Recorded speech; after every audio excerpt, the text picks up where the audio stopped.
I thought someone said something about art, and this actually the PCC behind me, you guys. Feedback here. I don't know where that's coming. Oh, there we go. Okay, this little piece behind me here. Let me move out of the way.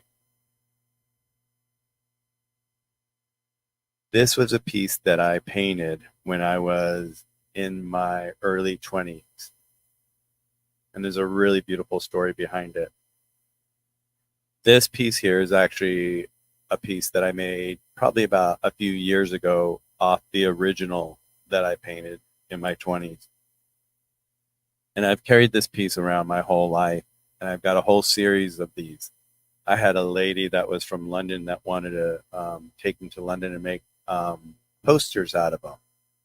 They always said that I kind of reminded them of Peter Max and Andy Warhol mixed in my art. And so this piece behind me here, go over here. Um, the name is Magic. This is Magic. So everybody out there, meet Magic. So I've been calling her Magic for my whole life. And one day I was looking at the other pictures in the same series, and I could see myself in the picture, and I can name the person that was next to me, a friend Debbie, a friend Jerry, different people that I knew. I was painting my friends, and I didn't even realize it, but I just really never realized who this was until one day I woke up and I go, oh my God, Magic. Magic is my mom. My mom, this is my mom. This is Magic. This is my mom to me.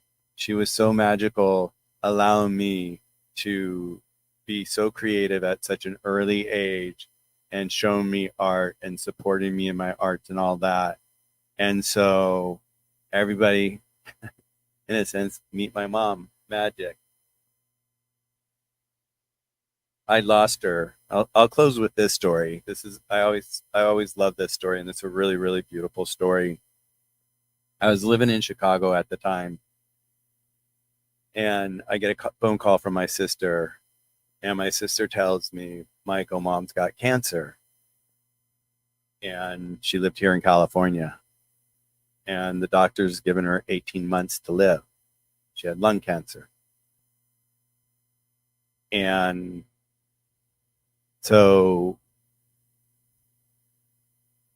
within a month, I packed up everything, moved out here so I could be next to her and be beside her and spend time with her. And we'd go to the mall and we'd go watch movies together. And then I'd go with her to chemotherapy, sit with her for the day. She had, the radiation on the brain and all that. It was just horrible, the treatments and all that. But she really wanted to live. She wanted to beat this. And the sad part about it was that she went to her doctor probably a year prior and said, something's going on with my left lung and I'm coughing and I'm not feeling well. And the doctor's like, well, let's get some scans done and do all this stuff. And she never heard from the doctor. So she figured it was just a cold or something like that. And it kind of went away and then it came back. And then that's when she went back and all of a sudden she's like, it's still kind of like in that same spot. And my left side here, and he goes, well, didn't we do a scan? She goes, yeah, but you never called me and told me what it said. And he opened up her folder, and sure enough, there was an envelope there sealed with the report that he never read a year prior. Opened it up, and it said, we see a mass on the left lung, and it should be looked at closer with a biopsy. So he missed it. So fast forward to moving here to be with my mom, and I was her caretaker. My sister was her caretaker. We take turns all the time. And as we got closer and closer towards the end, I would, take her to the mall because she loved going to the mall and going to sit and just watch a movie and get out of the house. And she was with it, to the very last day. And so I remember one time we walked through the mall and all of a sudden there was this guy with this band playing this beautiful, beautiful music. And then at this exact same time, we both stopped and we looked at each other and we knew exactly what we were thinking. And so we walked up, we bought a CD, and that was the music she wanted to be played at her funeral. And we did. And so then she was in the hospital, and she wanted to get out of the hospital so desperately, so bad. She wanted to get out of there. But she was on tubes and all the tubes and all that. And they said, we can't let her go home unless she gets off the tubes. And I sat there, me being the nerdy, wild, crazy genius artist, geeky kid that I was. I started learning, watching the nurses adjust all the different volumes and, for the air and the breathing and all that. And so slowly I learned how to use the machine without them realizing what I was doing when I was asking the question. And I so slowly, and maybe I take this, maybe I want to say I did this. I don't know if I really did this, but it kind of seemed like I did it. But we got her down where they could take the air, the tube out, and she could breathe on her own. And that gave us that moment of opportunity to get her home in her own bed where she really wanted to be, was in her own bedroom in her own house. Got her there. We had a hospice lady there. We became friends. And the hospice lady, I learned so much from her. One of the things I learned from her, she goes, Michael, she goes, there's two different types of people and families when we get to this point of transition with one of our loved ones. There's the person in the family that will say, oh, don't go anywhere. Please stay. Oh, Mom, don't go. We want you to stay. We want you. And then there's a person that just understands what's happening and allows the person to ease into the transition without all that stress from the family wanting them to stay, because they get affected by that. That stresses them out because they want to stay. They don't want to leave us. They want to stay. And so we were getting towards the, God, this is like, we were towards the last couple of weeks, and all of a sudden the hospice lady looked at me and said, Michael, she goes, this next weekend would be a good weekend for you guys to call your friends and family to say, their hellos and to celebrate the life that they had with her and just have a moment with her before she passes or transitions. And so my dad and my uncle got on the phone and made all these phone calls, got all these people, all our friends coming 2 by 2. My sister and I would take turns beside my mom, and we would just be there with her in case she wanted some water or whatever she might need. And all of a sudden 2 people walked up, and I was with my mom at the time, and my mom was talking to her, and also my mom broke the conversation with them and looked at me, and she goes, Michael. And I said, what, Mom? And she pointed up to the corner of the room, and she goes, my mom's here. And I said, your mom's here?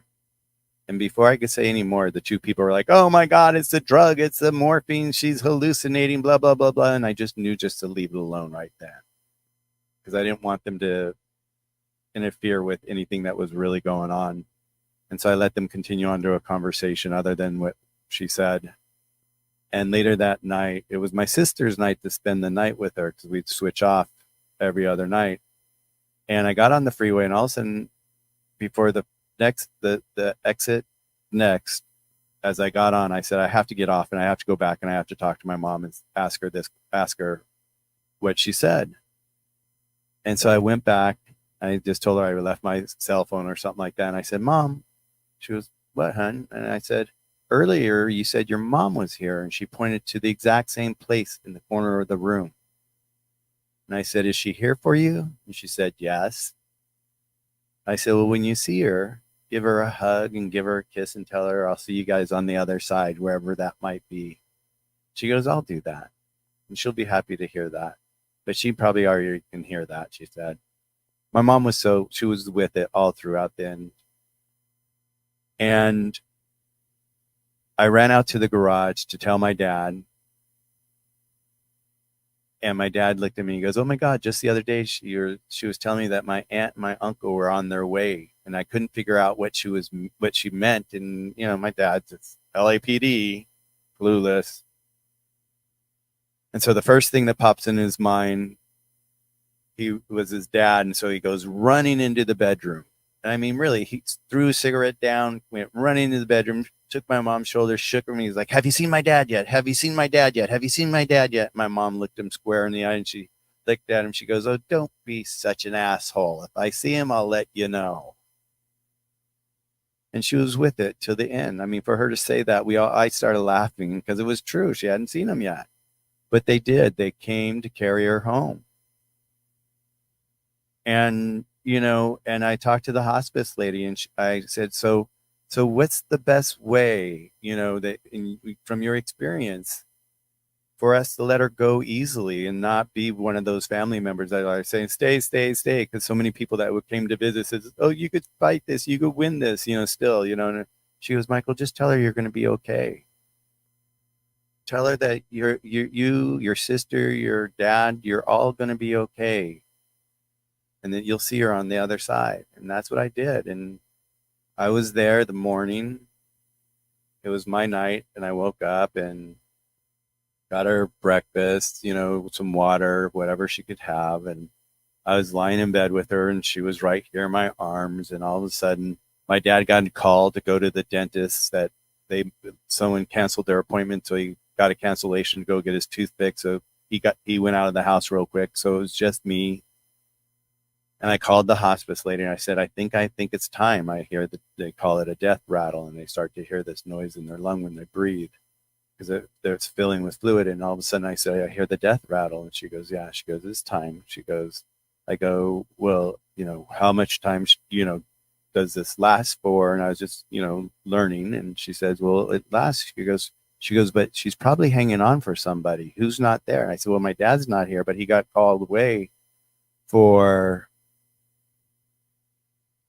a dental appointment, emergency dental appointment, but then my sister's on her way."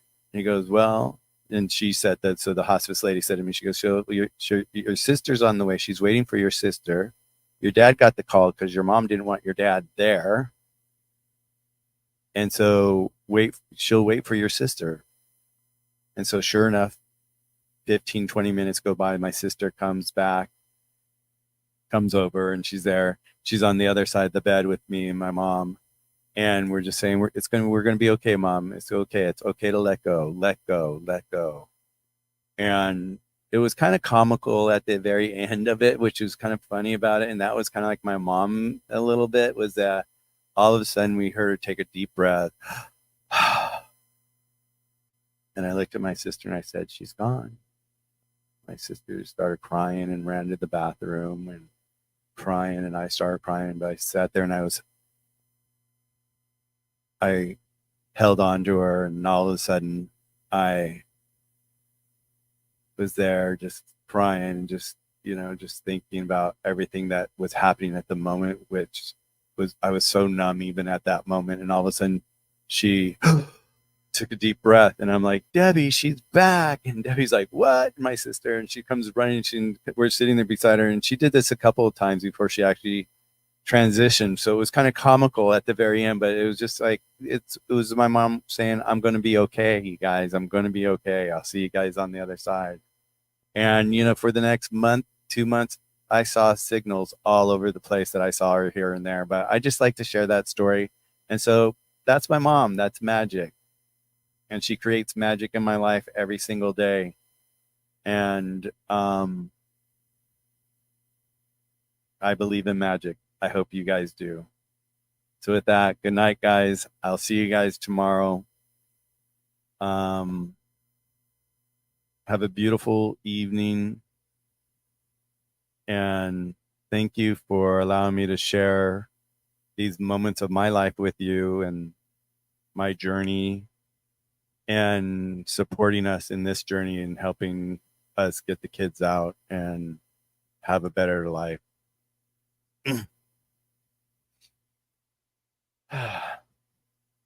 Okay, kiddos. I'll see you tomorrow. I'm out. Bye.